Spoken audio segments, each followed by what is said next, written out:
Hello, everybody. I hope you enjoyed that nice introduction from the very beginning.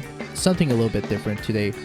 And my goodness, this is not going to be a dream, but a reality we're going to be facing for the upcoming inevitable future, which is going to be the 2020s. And then later on into the episode, I will be talking about my thoughts and feelings towards the presidential reality show here on today. Now, as someone that likes to talk about technology, I will definitely keep the topic on today's subject, because mind you that I'm not going to try to go very political, but however, bring my thoughts towards the whole situation here as an insider, what I'm seeing right here too. And I think everybody may relate what is going on here as well. But I think before I get into my feelings going forward with it too, I figured this is something I wanted to bring up as far as the inevitable is going to go. Because the fact of the reality is that talking about free country, which to me I debate right here that it isn't, and pretty much we are going through technology control, and this is pretty much the way we're going to be going through in the upcoming days ahead. And so as my feelings towards this year has been going by quickly, but absolutely at the same time, it's going to be so bad as far as things are going. But I mean, otherwise, technologically, we're going to get stuff, and we're going to get stuff built elsewhere. And unlike America, sure, you got mining production, steel production. As far as consumer production is going, I don't think there's not going to be so much spending. And there's a lot to cover right here too. Hope you can sit down and grab your popcorns, because this is going to be a lot to talk about. What we're going to be seeing in the upcoming future, as far as this so-called rich nation, what I see about this as well.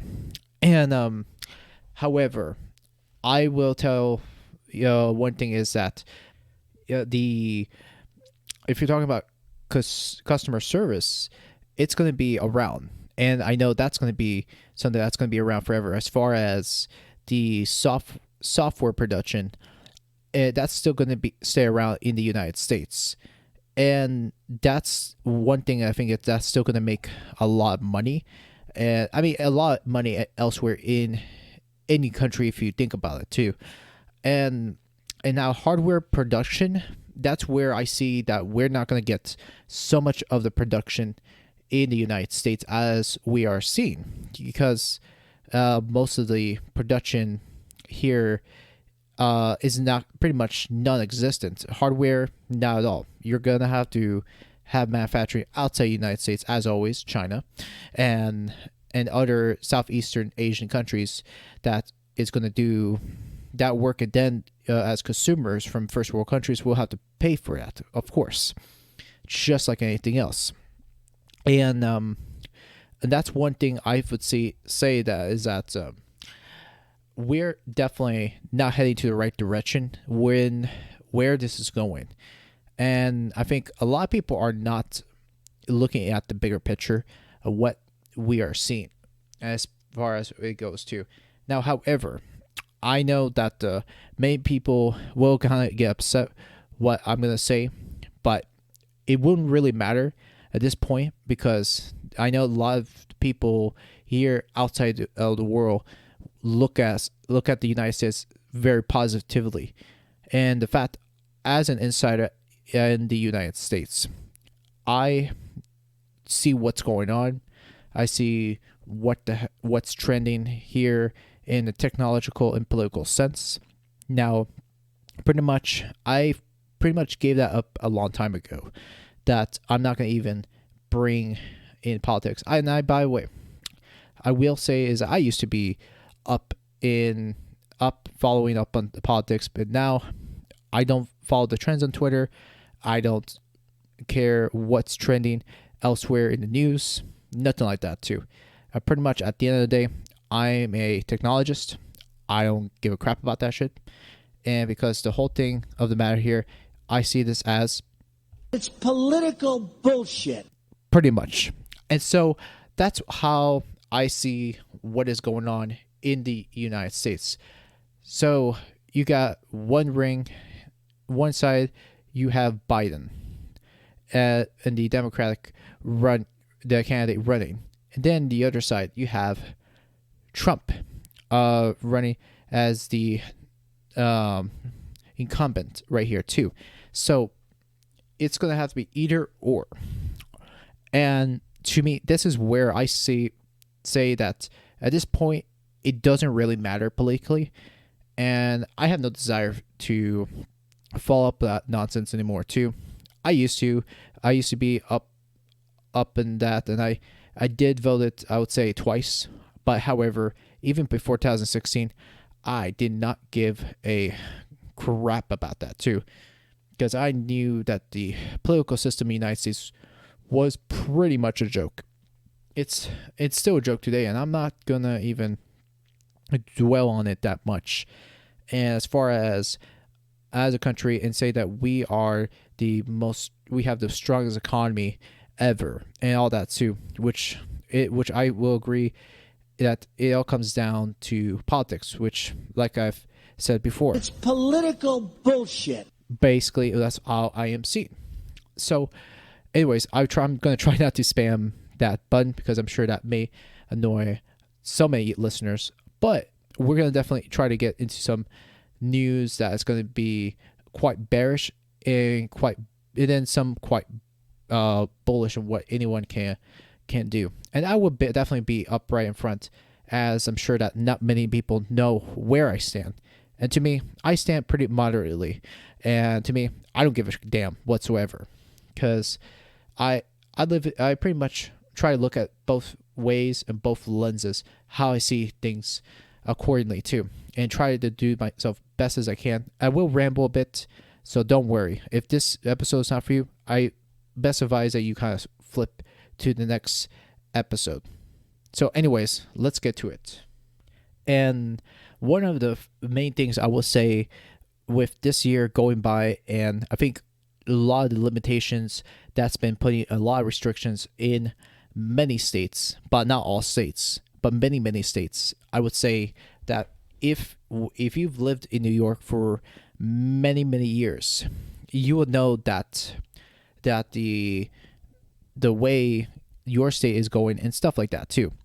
And also, I know for one thing is if you live in those the high income states and you're paying higher taxes, I know that this is going to be a big effect going on.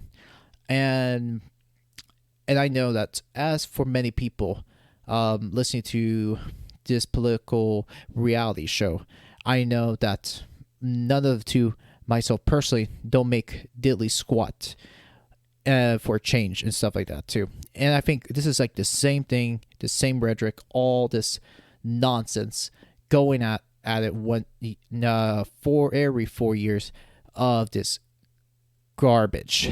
And I'm sure that people say, oh, how could you say that? You should be proud where you are. Sure. I'm sure that I wouldn't want to live anywhere, but at this point, people like to point out, oh, we are the bastion of freedom, and look at the U.S., look at this. But at the sense, you don't know what even an outsider that doesn't live in the United States will kind of point out things that they don't know, right? And absolutely, they don't have no idea. No, we don't have the best economy ever, and the job markets is a total fraud. I think that's where it comes down to too, and the fact that people are gonna believe what the media is gonna say. I think people have to start tuning out and start looking into factual evidence. What's about to happen economically. And I know that the other day I was listening to a show that talks about the new consoles, the new generation of consoles, all that nonsense going from back and forth. Now, I know that there are people going to buy because that's what many of those first world countries are going to do, like the United States. We don't have production, but however, when people have money, they'll spend it like crazy, but they don't put money aside for anything else. That when it comes down to it, too. And we're not a producer. And as much as the United States would love to be producers, and I will love to have seen America to become big producers. And now, the fact of the matter is that we are definitely highly regulated as a country, and we do not see any sign of improvement whatsoever, too. And it's just such pretty much the matter of the fact. If we were a producer, then how come America is such a big consumer base? And while you have other countries that have lower restrictions on what companies should and should not do, and that's where I find it to be nonsense to see that here we are, a free nation and stuff like that. But however, if you're an employee working, you're definitely being taxed real hard, and pretty much all the money that you made, pretty much, I don't know, 40-hour work week full time, and you're going to take a big cut out of your paycheck, right? Which is probably like, what, 43%? And it's pretty much tough, to be a worker in the United States and then see the money you worked hard being taken by the welfare, from all these welfare programs, taking a big cut on that too. So that's my frustration I see with the United States, someone as an insider as well. And look, I'm someone that is pretty much would love to spend less and do that right there as well. And not pretty much, if I were to work, I'd rather not have my taxes taken way too high. That's something, as someone that lives in the United States, is pretty much frustrated with what's going on too. And I think the matter of the fact is that many Americans see what's going on, and it's frustrating that many Americans are taking big cuts of their paycheck, and that's where you pretty much deteriorate the savings of Americans right there too. And while on the other hand, you definitely have big entities like the Federal Reserve pretty much printing money like no tomorrow, and pretty much how the markets are going to be forecasting is the United States, or the U.S. dollar, the value of the dollar is going to be depreciated within less than 8 years. Think about it right there too. Less than 8 years. And I don't understand how people can say that that the dollar is strong, while every single year the dollar is going to be very, very weak. And that's where it all comes down to as well. It's just a terrible insight where we are right now too. And I'm sure, especially with many first world countries, like example, Canada, UK, Australia, and New Zealand. And I'm sure I may have missed other first worlds out there, but those are the ones I'm just gonna name off the top of my head. So, and I think especially this week, I will definitely mention this, is that not also United States is getting screwed. I know you have Australia that's been pretty much taking a toll and being screwed up by totalitarian governments, right? And I find that where is the fine line? What is going on right there too?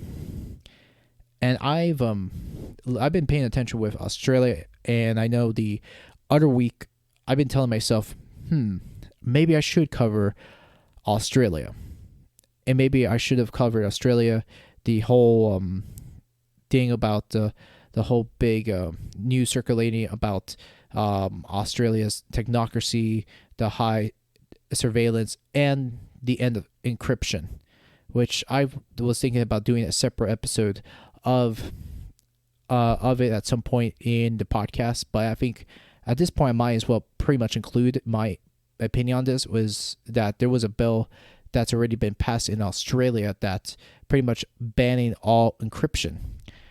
And look, as someone as a privacy advocate, you guys know where I stand on this, and I hate that.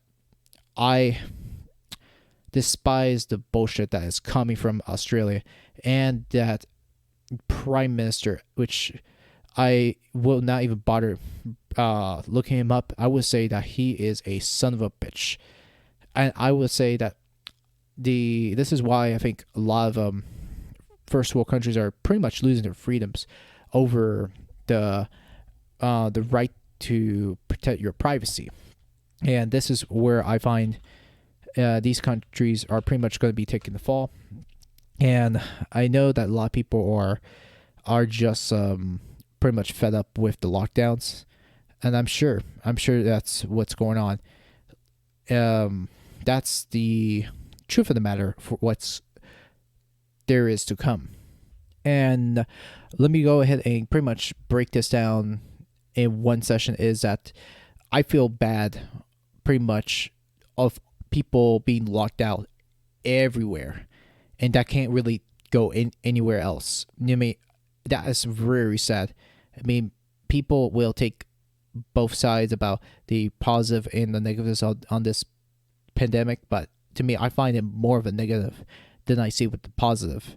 I mean, this is, I will say, entirely bullshit.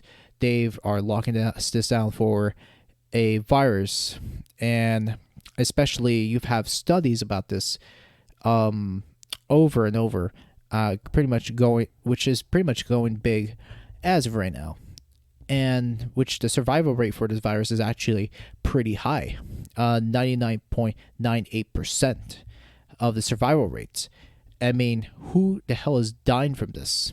I mean, I was talking with a friend of mine and mentioned this. I've had a friend that come over to my house weeks ago, and I didn't make a big fuss. First of all, it's a house, not an apartment, right? So I live in a house. My friend came in, and we hanged out for a couple hours, and that was that. And then afterwards, I've said to him, if this virus was so bad, and I pretty much made contact with you right there too, I would have died already. Let me put it this way too. I would have had died. And to me, the way I see it, it's pretty much nonsense to keep everyone locked out right there too.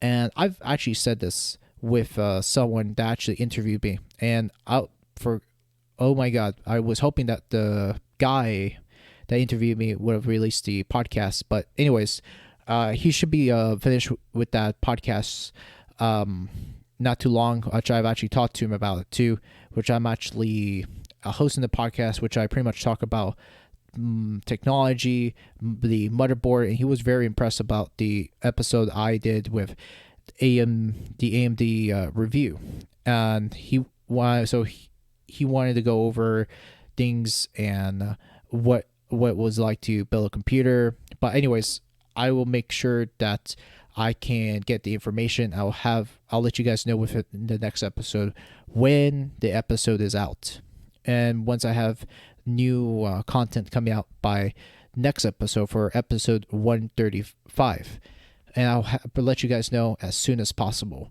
But anyways, what I was talking to him was that pretty much the guy that interviewed me, his name is Berger. I was talking to Berger, and what I mentioned was that, man, I would love to have gone to a podcast convention. And there are tons of conventions in the United States, all over the place. And after pretty much a year passed already to this point, my impressions on this is that people would have had done a lot of something right here too, a lot right there too, and this is where I find very very questionable things about the virus and all that too. I think this is no big deal, absolutely no big deal, and I think it's pretty much a huge scam from the very beginning, and a lot of people aren't saying nothing about it too. In fact, I think a lot of it is to blame on the media, pretty much bringing this up and making this as a big show.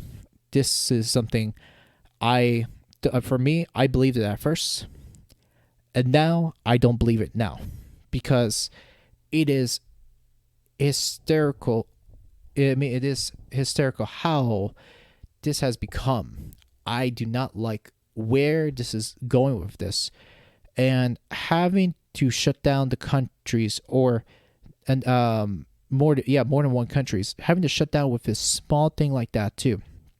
Absolutely no big deal, no big deal. And this is where I find the situation is that, to me as a podcaster, yeah, I get that people will say, this is serious and stuff like that too. But I looked at the evidence, and this is very, very misled right there to put the public to believe that this is a huge deal. And this is what something, as someone that I check up and do my research. I mean, even the WHO and the CDC have mentioned that this has not killed a lot of people, right? Probably less than 9,000 people, less than that. And absolutely in no way that this is absolutely 100% real. And to me, I think a lot of people will kind of hear this and say, "Oh, how could you say that?" And to me, I find this is how I see this too, with the whole science being, or the whole thing about COVID-19 has become a topic so political now. Pretty much what they're going to end up doing is, we're going to do a lot we can, and we're going to go ahead and put the military to help citizens and get their vaccines or shots and stuff like that too, which I think the whole issue has become extremely political. And even there's been people that wrote articles about this, the CDC, the WHO, they've said that the majority of vaccines that they were saying about taking care of the COVID thing, it pretty much proves not to work too, and many vaccines do not. Then here's my problem with all of this. Then why are they going through the mess of having to give people experimental shots when it's not going to work for everybody? Think about it. Just think about it. I don't understand how hypocritical this is too. And that's where I find that many freedoms are going to be lost. And I know that I've been keeping up with the news pretty much in the UK. Pretty much the UK has definitely have its own problems, and especially with the situation with the lockdowns.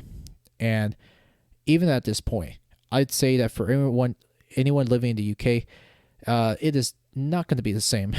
and I could tell that they're going to start extending lockdown after lockdown after lockdown. So that's going to be a whole entire mess of its own. And I think things are going to continue to become political at this point. Not to mention the UK pretty much had its problems even before this coronavirus thing, and plus, and even I almost feel this was like yesterday or the yesteryears that everybody was talking about the issues with Brexit, right? Having to leave the European Union. And nowadays, everybody's not even talking about Brexit anymore. And that conversation has pretty much dropped off the bucket now. So and then now you have COVID-19 news all over the damn place. And that's where I find the whole conversation that shifted so rapidly on this as well. To me, I'd have no idea how um, how people are reporting about coronavirus as well, because the fact of the matter is that this is definitely tearing down many businesses for the worse, and this is not a really good sign of economic as a healthy economy. This is not. And then today's news, what I've read was pretty much on Disney. And pretty much Disney is not doing so well these days. And in fact, if I could bring up the article, I can actually read you what I've just read. Oh, which and it says here, Disney lays off 28,000 at U.S. theme parks. So this was a big deal 2 hours back. And so this is no surprise. And people are going to say, oh, this has a lot to do with the coronavirus. Look, whether you think about this is the coronavirus that's doing it, it has nothing to do with the coronavirus. I mean, has to do with shutting every single aspect of the economy. And plus the parks, though. And here's the thing about the parks. For anyone that don't know what where I'm coming from out of these, look, I remember the Disney parks when I gone to Disney, and thank goodness I actually went to Disney when I was young and not going to go there now. Goodness gracious, I would feel sorry for anybody traveling. Oh man, traveling to come to the United States to go for a Disney ride. Man, the prices for these rides are so expensive. Good luck trying to get into Disney World or Disneyland. Horrible. And to me, I'm actually glad I don't even think of a day of coming back to Disney World. Absolutely don't. Because that was my childhood. I like it, but man, it's something I don't even miss now. Because if you were to go to a park right now, the parks in any of these anywhere pretty much between $180 to $200 for a single person. Look at the insanity on that right there too.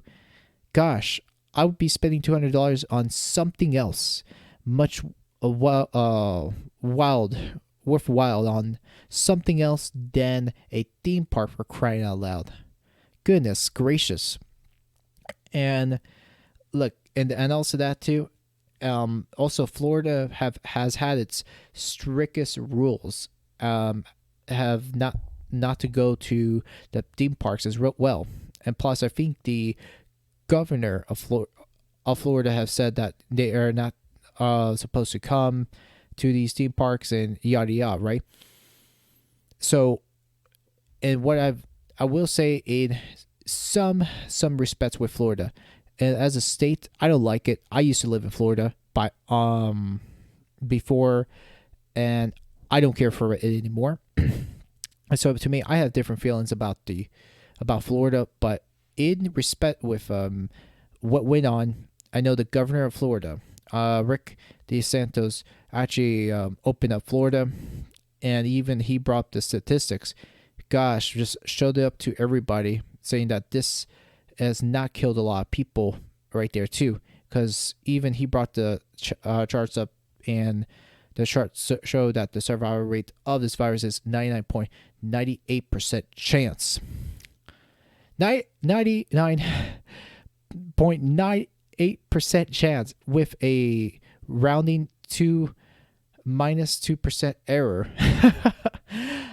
I don't know how people can just jump in to believe this stuff. Hey, I would say that I am glad that I've opened my mind to see what this is. And I think a lot of people are starting to open up in the United States. But I think a lot of people are definitely afraid to protest right now. And as anyone knows, or I think at this point, everybody should know about this by now. here on a recent news that this is pretty much circulating around the internet. Hopefully, if I could find the clip, I'll post it down underneath the description below. Probably, I'm sure it's circulating around YouTube by now. But the girl, or not a girl, but probably a young woman that was in a school without a mask, and she got arrested. So what I've seen in the video, the police didn't tell her or give her a warning, nothing like that at all, too. And this is where I find it's unbelievable to see a young woman getting arrested without a mask. And I'm sure a lot of people kind of praise it and stuff like that, but I really, what I can not see or see is that the force putting it on the woman just without a freaking mask. I don't understand the insanity this has become. And I'm sure there's a lot of people just like me being much outraged with this too as well. Very much outraged. It's unbelievable. And for me, it pretty much doesn't describe the details. All I saw in that video was the mom was sitting next to the young woman there, and she was just confused, like as of why are you arresting her and stuff like that too. And it's really insane. Plus, the United States is definitely creeping up into authoritarianism, and as badly as it is, badly. And this is where I find to be unbelievable. A country that we're supposed to be pretty free, but now I see this to be very, very backwards from what I believed a long time ago. And look, I live with parents pretty much are immigrants, and they believe in the concept of a free country like the United States. But it is definitely hard to see where the United States is shifting towards right now too, and it's definitely shifting to authoritarianism as other countries, first world countries, are heading over right now too. It is also something that I think we're definitely losing our freedoms very, very badly. Look, and I'm sure that my parents moved from a country that used to be free, and now look where it's at. Pretty much, it's a crumbling disaster of a country right now too, with awful and terrible leaders running that country, which is called Cuba. Yep. And pretty much escaped that hellhole a long time ago.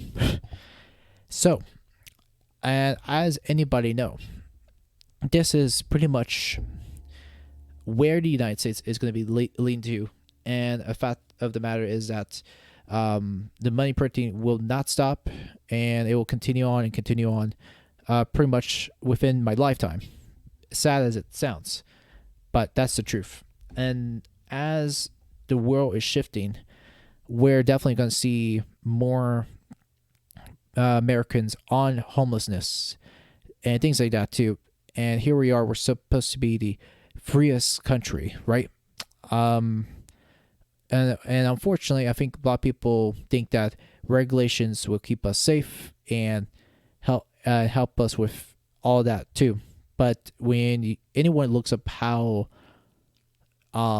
things are going with regulations trying to start a company in the United States, it is definitely tough. And I've was actually reading a conversation about two Germans over a Twitch chat. They said, "Oh, I would love to expand my company over to the United States and probably bring my company over to the U.S." And to me, when I was listening or reading on that conversation, and that was in the chat room, all I can think of was, well, good luck with that, because it's going to be definitely tough for you to bring a company in the U.S. Tons of regulations. That's no way you're going to be able to bring a company so easy, unlike the Asian countries, which pretty much is less regulated. and stuff stuff that you're going to benefit in the Eastern countries like Singapore and Malaysia, all these free market capital countries, And unfortunately, you do not see the production that the United States used to do a lot with manufacturing of cars like GM and Ford, right? Those car companies, for example, they are gone. Then you do not see a car manufacturing company in the works. Nothing like that is happening here in the United States. So, yeah. And to me, I'm sure that many of this conversation will pretty much go through a lot of people's minds. Well, hey, I'm sure there are hope to this, right? What happens if one of these people get elected? And I would say that I absolutely assure you that this will not make a damn difference.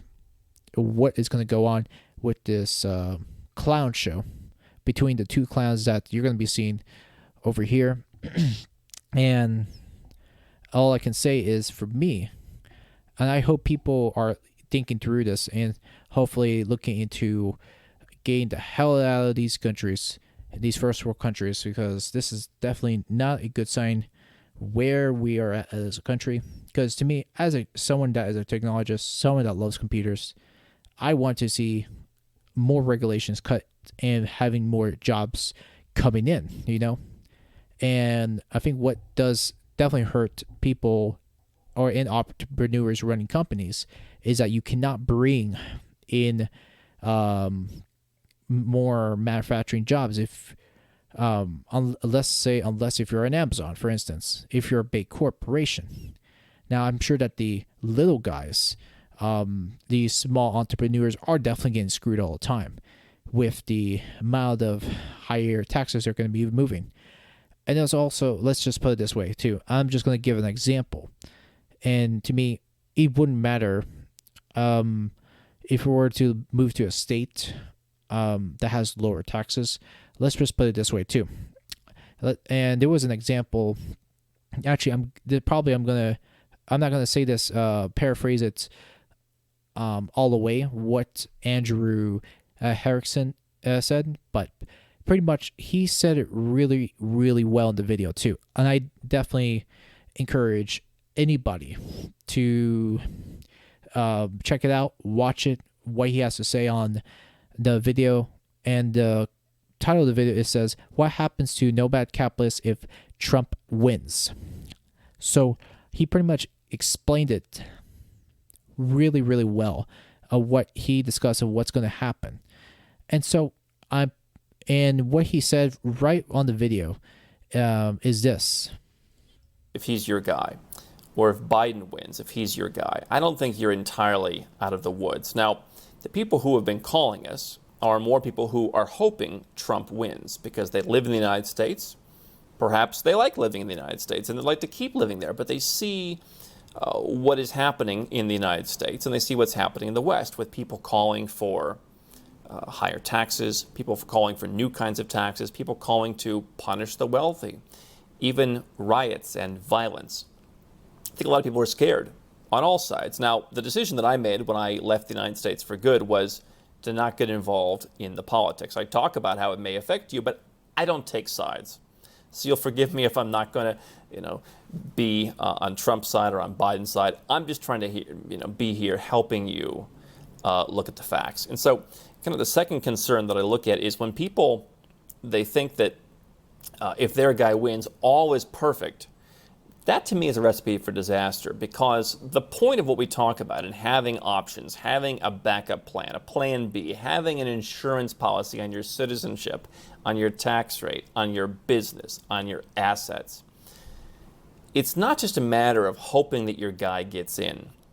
So let's just go through a couple things that will still be the case even if Trump wins. Number one, the federal tax rate is still going to be 37% at the top. They did a whole big tax reform to lower the top rate on high earners from 39.6 to 37%. Now, I understand there are certain incentives, certain deductions, there's a bunch of different stuff going on. But if you look at headline tax rates, 37% is the federal rate. Now, your state rate, you can certainly change states, but I have heard from a lot of folks in New York and California and Washington and Maryland and Massachusetts, your state rate is still going to be set by your state, and it's still going to be pretty high. You can certainly choose to move to Texas. However, as I always say, if you can move from Massachusetts to Texas, you might as well just move somewhere else and work on the federal rate too, and work on the cost of living while you're at it, and work on a lot of other things that you can benefit from being overseas, right? I mean, if you're going to move, you might as well just move, right? So if you already live in a high-tax state, you're going to have to pay those high-tax state rates, as well as under Trump, state and local taxes are harder to deduct. So if you're one of the people living in New York paying those $40,000 a year property taxes out on Long Island, that's not going to change, other than it's going to be harder to deduct. Your taxes are going to be the same. It's still going to be difficult for you to go overseas as an American and make certain investments, open certain bank accounts, diversify your wealth overseas. If you do so, you're still going to have to file forms like FBAR. If you have companies overseas, you have to report those on forms like 5471. Having a foreign trust to protect certain assets will still carry reporting paperwork. If you choose to live overseas, you'll still pay taxes. In fact, with America First, it's perhaps a little bit more involved to live overseas.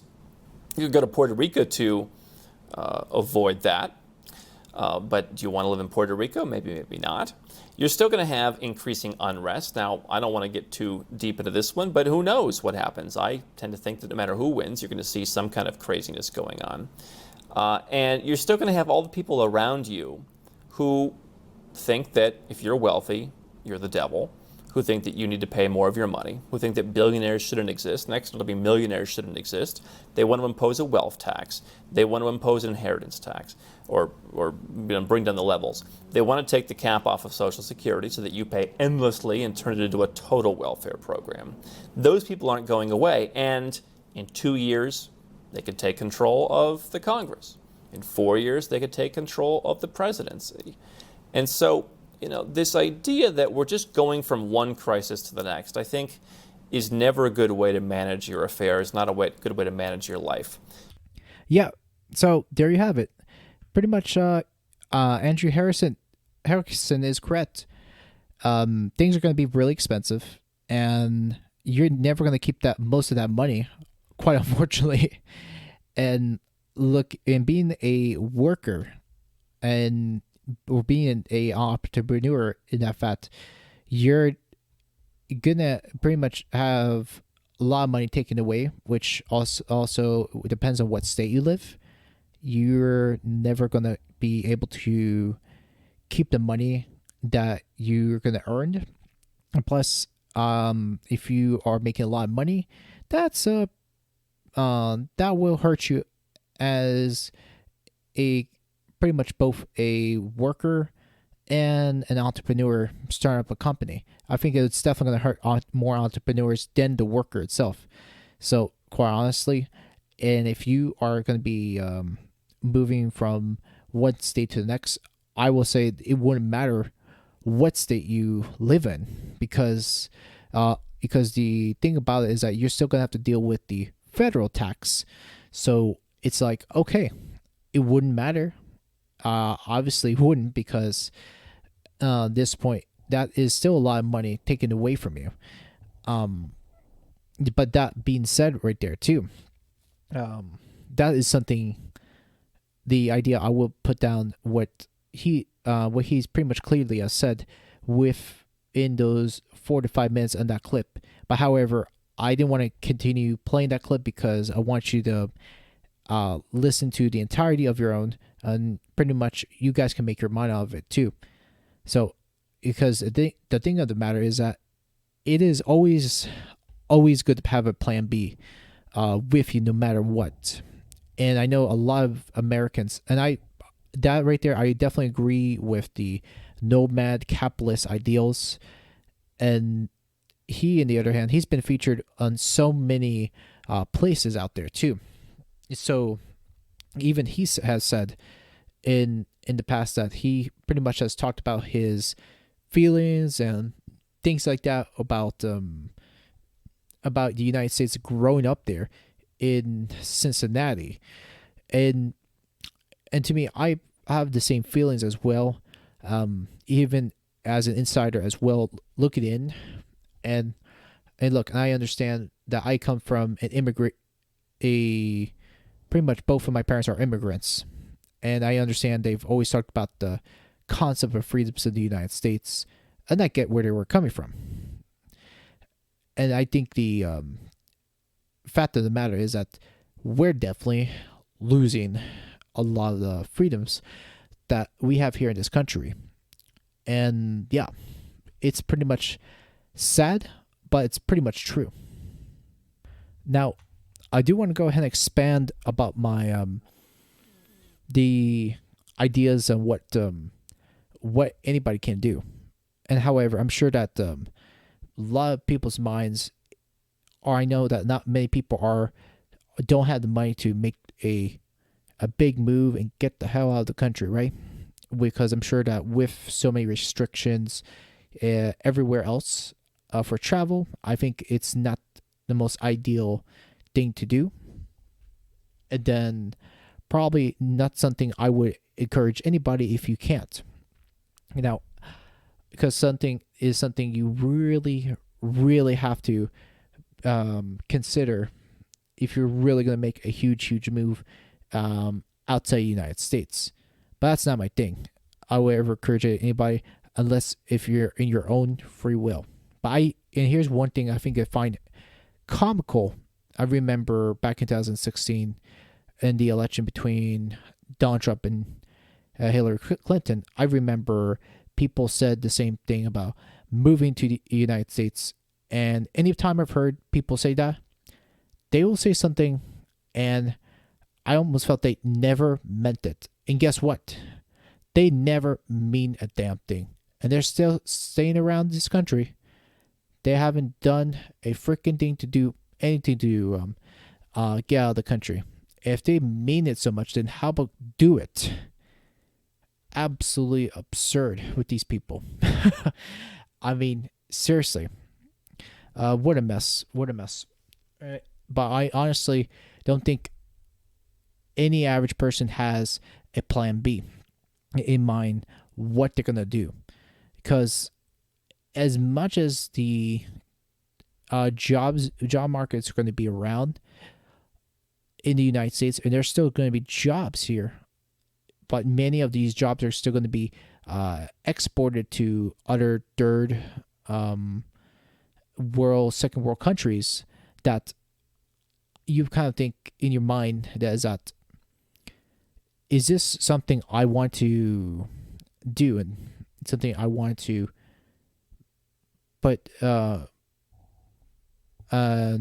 put myself into a place where I am gonna take a job, and once I take that job, am I gonna keep that job for the long run? And to me, and let's say if we were to get hired in October, right? October or November, right? And let's say if the business doesn't do well, or if the customer service position that you've took, and let's say it's already November and it's past the holidays, and then now, for instance, let's just say that these companies don't want you any longer because we have a quota to meet, and we definitely need to let people go and lay them off for whatever reason that may be too, or they just will lay you off because we need to keep the good workers in our office, right? So that's where I'm seeing right there too, because the way I see this is that you're gonna have to look into what is gonna go on by next year, and so on, that as I am planning long term what is going on in the future. It's something that is it's going to be very, very bad. And I think there's pretty much a saying that's been going around for some time, and I very much believe it, is it's going to get worse, more worse before it gets better. I find that to be pretty true.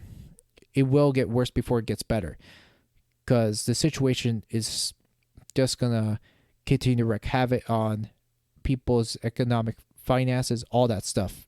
what's happening. So my best bet on this too is, if you're not prepared, what is about to happen, you'll never be.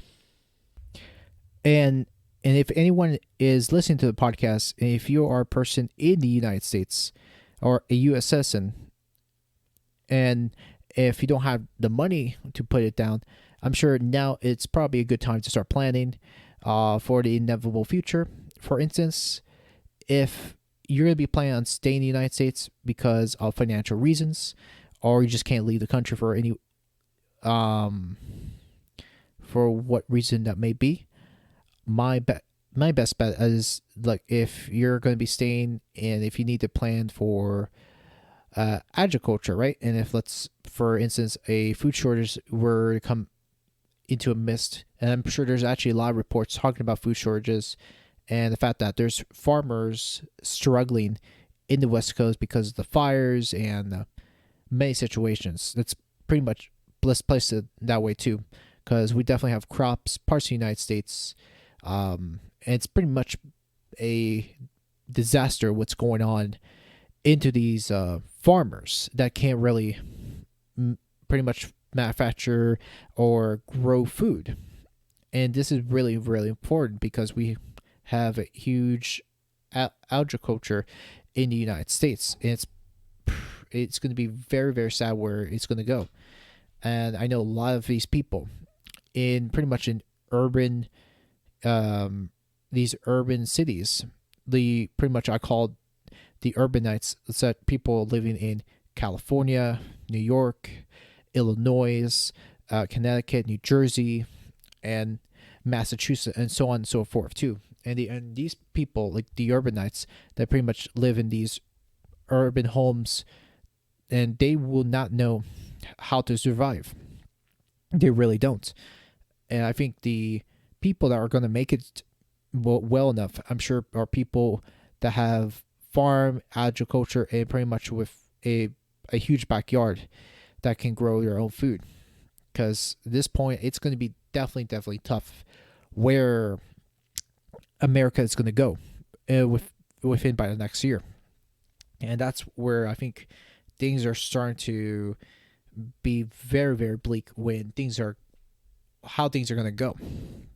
Because that's something I've mentioned to one of my friends about the situation going on and things around the world too, which I would not get into too much detail, but it's always good to have a good backing. For instance, as someone myself that is looking into moving most of my dollars going towards crypto, safe assets, all that right there, it's going to be a good time to start putting your money to other assets that's going to be useful, while we are definitely going through a deteriorating dollar, and which is not a good sign to keep all your dollars, which I think what I've said before is the dollar is not going to last that long.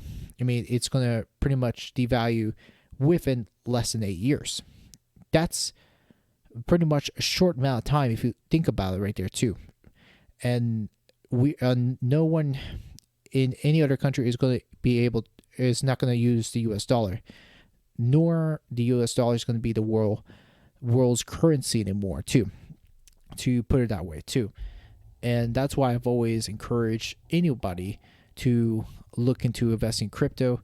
It's very simple to invest into crypto and how to earn cryptos, because I looked into cryptos.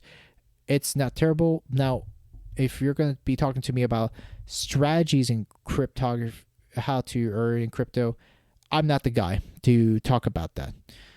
And my best bet is to look for some advice on some crypto bug on how to invest, because I'm not the guy to do that. So I'm just the wrong guy to answer you any questions. But I would say that I know a lot of people have pretty much invested in crypto, and they invested a lot in crypto right now too. And it is good, because I know a lot of countries in Europe, but they've actually have ATMs that are accepting crypto. And in fact, even if you look at the cryptography, there is actually going to be a time that if you're going to look into voting, you can pretty much place your votes in crypto. And I thought it was actually pretty interesting because you pretty much see riggings of voting machines, things that are not going well, all that stuff, right, happening. And especially happens in the United States, where there's been points where there you see voting machines being rigged and being hacked. And I don't know who in the right mind will end up using a voting machine, electronic voting machine that matter too, when it's going to be unsecure and not even encrypted. Because I know that the way in the United States those machines are terrible, and even a professor that said that those voting machines are easily hacked. And now you pretty much hear the crypto bugs have said that pretty much these crypto ATMs pretty much all over Europe now you can pretty much vote in crypto and use crypto as money, which I thought that was great. I mean, I don't know why if they thought about this. I don't know who else wouldn't have thought about this here in the United States. I mean, it would be genius, but nobody has ever thought about this. And it's absolutely boggling nobody has thought about this too. And we're so behind technologically in the United States that they have not even thought about that. It's absolutely absurd. And even as an American, I'm sick of having to pretty much travel way behind too. And even the transportation is horrible in the United States too. It's absolutely horrid to see where it's going. I mean, the infrastructure is poor. And even I've talked about this. I've talked with a friend, and we've both agreed. Why couldn't they come up with the concepts that pretty much has been done in Europe? I'm like thinking, yeah, why haven't they thought about this? I mean, they've done a better job over in Europe to get their streets clean than in the United States. Absolutely absurd. Jeez Louise. Now, I do want to go ahead and end this podcast since I know it's already been an hour, and I will go ahead and pretty much put it this way is, look, the political reality show is pretty much over by the time of my recording around 1 a.m. I would definitely say that this would not matter left and right, front and center, no matter who the hell it's going to be. It's just the same old, and hopefully anyone that is listening to it is not going to, I don't guarantee that everybody is going to agree with me. I don't expect anybody to. Let me put it that way there, right down the spot. But I know that it's not going to get better over time. It is not. And I know that as an insider, I've already known and experienced what is going on too. Because I know that the land I live in it is not the land of free right there too. And it hasn't been free for over 2 decades. How sad this is that the United States is way behind, and I live in a country that we supposed to be the richest nation, this so-called richest nation, and it pisses me off to make this recording. And I'm sure I'm jumping the bandwagon what everybody is doing right now too. But as a technical guy, I was very, very impressed last year when I went to Europe, for example, and then I didn't see any of the progress I've seen in the United States. And I'm just wondering, holy cow, the Germans have got their shit straight. They've got a good infrastructure. They've got good things going on. Look, I'm sure there are problems everywhere else in any other country. But my God, this was an experience I've had last year too. I would love to go to Germany again. I'd love to. It is uh so amazing to go to Germany. Hey, and I know that there's actually a podcast I've listened to before. They said that they've loved the experience, the culture that's in Germany, and I love to go again one of these days too. Boy, it would be a fun experience to get on and just take a trip over there again. And probably having to make the move over there wouldn't be too bad. I know a couple German words. I'm getting better over time, but it's going to be a while. And hey, let's just see how my options are going. And I'm sure many of my international friends may not agree with everything what I've said too about probably the job market and pretty much agriculture, the shortage of food supplies. But I think if you look at it this way, I think it's going to happen almost everywhere if you're not prepared for what to expect, because this is just pretty much plans and ahead. I mean, this is pretty much beyond me.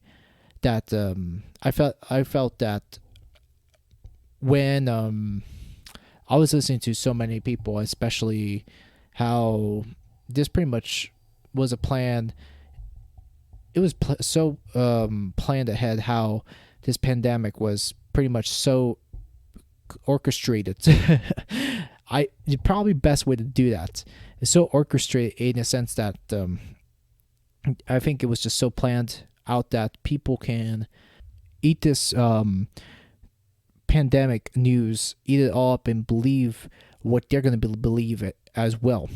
And no matter who you're listening to, whether it's ABC, BBC, or whatever mainstream media that may be, and that's one thing, is that you definitely have to have very good insights, very good news of what's going on out there too. Because when it comes to it too, the internet right there is no arbiter of truth. Especially, you definitely have way too many lies out of the net, because at this point you have to do a lot of hunting, a lot of research, and that's something where you come along and you have to find what's real, what's not, and there is a lot of verification that you have to read up on the internet. And at this point, it's like, if you're going to point out about how TV is just as bad, you look at right in the internet, you cannot believe everything what you read. It is absolutely false, made up belief stories that anybody can create about one thing after the next. So far, that's where it comes down to, is research and knowledge, and knowing what you're reading is exactly facts. So that's where it comes down to as well. Knowing your facts, especially. And I remember, and I know that this is COVID-19 is not gonna kill. It's not gonna kill everybody. And I think there's so many people eat this up so easily. And if you think about it too, I don't think the records, and especially the numbers, the factual numbers are pretty much as high as it seems. There's pretty much a lot of doctors are talking about and being outspoken, especially about the saying that this has not killed a lot of people. A lot of German and Italian doctors are pretty much crying and lifting your voice out and saying that this is not real, and it's absolutely not. You've got to look into so many facts, so many details, and statistically, you've got to know what you're definitely reading, because it's definitely to the point that by the time you look at places like fact checkers, these so-called fact checkers, then you're going to end up believing every single thing. And that's where to a point that you cannot believe everything. You got to do tons of research. you gotta do a lot of verification. It's hard to find truth now in today's world, and that's where it all comes down to. This is so sad that so many people are eating so much information that they don't not know what's to come. So yeah, so that's just my take about the worldview, the politics, the job markets, the economy, and all this right there too. Because, like I've said, I'm not going to even begin to watch it, or I'm actually going to watch parts and skits of it, probably by tomorrow morning, because I have no desire to read or watch 2 hour of a drag fest right there too. If it's not my actual attention, I know it's not going to be for me. So let's put it this way too. Anyways, I'd love to get your views up on this too. And I'm sorry this has been a much more longer segment. I'm sure there are so many people out there that are not used to this kind of conversation, because this is a very, very difficult topic that I've gone through, and this is pretty much something that is out of my comfort zone, and it was just about time to talk about what has to be said. And I know by next week I definitely want to get into the encryption part, what I mentioned about a sent about Australia, but never got into something into depth about. But I will definitely get into it around next episode. And also, guys, if you've hanged around with me, I will say is thanks so much for coming over, sticking around, and listening to this long episode that what I have to say, because it has been pretty much a long episode. And also, I never asked this, but if you want to put your reviews on iTunes, it'd be fairly appreciated wherever you put your reviews on, or whatever application services that you use. Anyways, folks, that is all from me from the Leon Legree podcast. I hope you enjoyed this episode. If you don't like it, tell me why down in the comments below on Podbeam if you wish so. Anyways, guys, take care. Have a great rest of the week, and I will speak to you guys next time. Peace out.